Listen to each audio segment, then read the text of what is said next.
Mga igsoon, may hapon ka natong tanan. So naay litson mga igsoon no. Kini litson mga igsoon. Rami or ba kay kaunon. Matod pa sa tong mga igsoon nga mga dili ingon nato. Nga mga sabadista, mga SDA, mga Seventh-day Adventist Church member, mga gitawag og sabadista. Kini kunong baboy hugaw. Sumala ko nung sumabasa sa Biblia. Mga ison, atong tagag-pagtagad nga tinuod nga mabasa sa daang tugon na sa Malakias 11:1 nga sa 3 nga hugaw ang baboy nya kana ilang paborito kayong bersikulo sa Isaiah 66:17 nga makaon kunog baboy mahiyagom sa silot. Mga igsoon, mayong timan-an nga ang Biblia wala na base sa daang tugon lang. Naapoy bagong tugon. Ang kasuguan sa daang tugon, labi na mga panagna sa mga manalagna, mga propeta, nahuman diha ra taman kang San Juan. Naam nas Biblia ba? Walang nila basaha.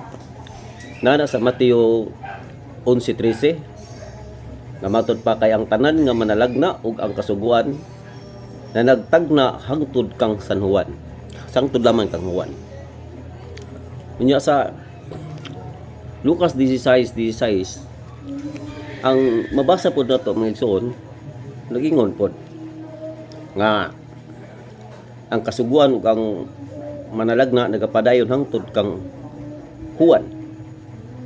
Kasukad niadto ang maayong balita sa gingharian sa Dios igawali. So sa panahon ni Ginoong Kristo mga igsoon, wala na ihugaw nga kalanon. Maghigisgot kay tagkalanon wala na ihugaw.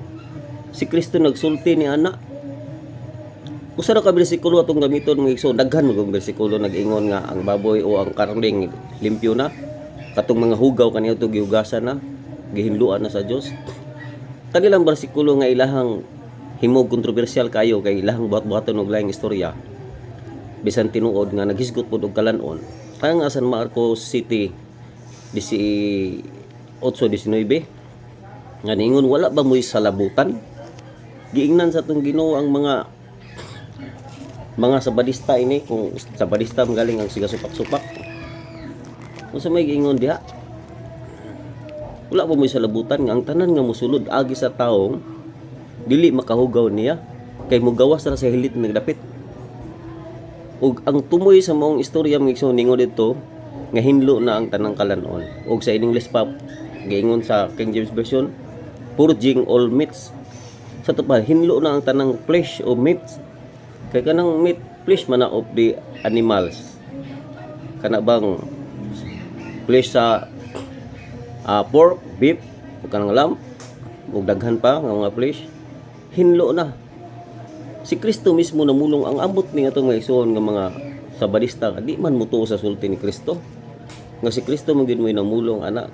Mabasa man gyud word for word sa Biblia nga ningon purging all meats.